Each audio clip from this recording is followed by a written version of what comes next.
Hello, world. Welcome to the, 307th climate change emergency protest here on location in Florida. We're visiting Tanya's son in Florida at college, and might be the last time we come down here because he's graduating early next fall, and I'm not sure we're going to come down for that because they don't have a ceremony in the fall.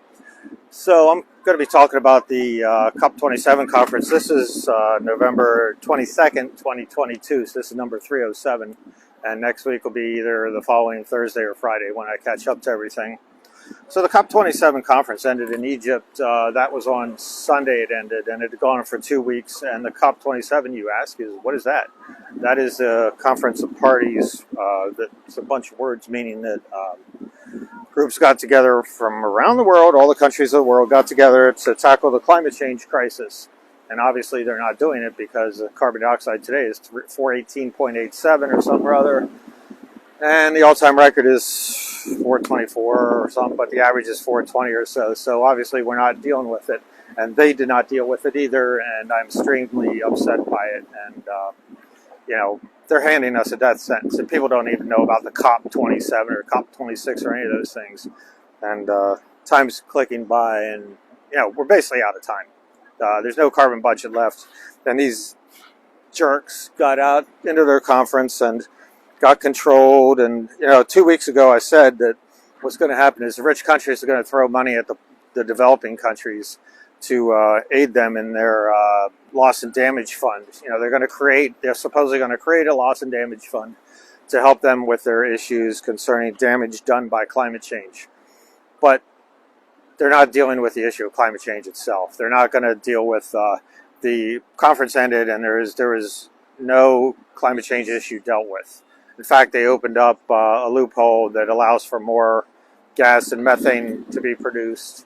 And it's not being dealt with. The Russians and the Americans by their side, tacitly, turning a blind eye to it and allowing it to happen. That they did not discuss the issue of climate change at all. They did not discuss, how to mitigate it and how to stop fossil fuel use and things like that. They're still using the Paris 2015 agreement as part of their benchmark when they're going to stop, try to keep heating below 1.5 degrees Celsius above the pre-industrial levels. And that's not going to happen because carbon dioxide has gone up higher and higher every year.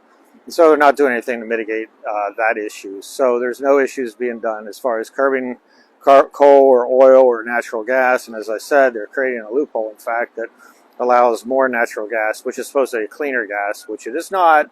Natural gas is methane. And it heats up, or it's 162 times more potent as a greenhouse gas than carbon dioxide in the first 2 years after it's produced. So it's very frustrating as to what's going on. They did not address the climate change issue, basically, other than to throw money at the developing countries of the world and, send them back home on their way. And what's going to happen is things will get worse and worse for them, and they'll get wiped out, and eventually it'll be our turn to get wiped out. And this is not going to take too long. We're going to hit tipping points. And once you start hitting the tipping points like dominoes, things start falling faster and faster. And this is not a good situation. We are definite definite risk of going extinct. Guterres says we're still in the emergency room as far as humanity goes. That's absolutely untrue. We're in the morgue. Okay, just that no one has pronounced us dead yet. And to the idea of even suggesting that we can get out of this at this point is ludicrous. They're doing absolutely nothing to do it. They're using the 2015 agreement signed by the world to keep global warming to 1.5 degrees. And they haven't done anything to actually enact that and to get us to that point. So this is like having a test and going, hey, I'm going to get an A on the test and, but I'm not going to study for it. I'm not going to do the hard work and what's required to get that test. And I'm not going to come in with a pencil or anything like that or a pen. And I'm not going to provide myself with any means to get ahead with that issue. So no agreement or proposal to limit carbon dioxide was suggested or done. The Russians are taking the blame for it. But the Americans, the United States is to blame for this whole thing. They could push the issue. We have the money. We could do it and hold everyone at bay. But we're choosing not to. And this includes the Trump administration, the Biden administration, the Barack Obama administration, which produced more natural gas than any other administration. because I'm from Pennsylvania, and Pennsylvania went from zero to the second largest producer of natural gas in the country. So we're horrendous in that state, and all the representatives now are frackers. They believe in fracking. So carbon dioxide now is 418.47. Only 280 is the safe zone for carbon dioxide. No desire to cut coal or oil, and they continue to use natural gas as a supposedly bridge fuel to getting off all that stuff. But that's a total lie, because if you're staying on the bridge, it no longer becomes a bridge. It is where you are, and they're building more factories to produce natural gas and electricity and also oil and things like that. There's more authorization. The Biden administration issued more oil and natural gas permits than any other country or any other administration in the history of the United States. So they're horrendous right now. As I said, Russia and Saudi Arabia are taking the blame for everything falling through, but that's absolutely untrue. The other 120 countries went along with it, or 140 countries. So it's BS excuses. They all could have refused to leave. The United States could have said, we're going to stay here until the very end and get something settled significantly, because instead of using the 2015 agreement, we now have to double our efforts, because now it's 2022. It's 7 years ago is the 2015. So if carbon dioxide keeps going up, how do you suppose that we're going to control it if we're not doing anything about it? It just keeps going up and up and up, and eventually we're going to hit a tipping point, and things will get out of control even more so than it is. So there's no plan to mitigate. There's no plan to stop climate change, which is mitigation. They're talking to plans to adapt to it, but you cannot adapt to a freight train about to hit you.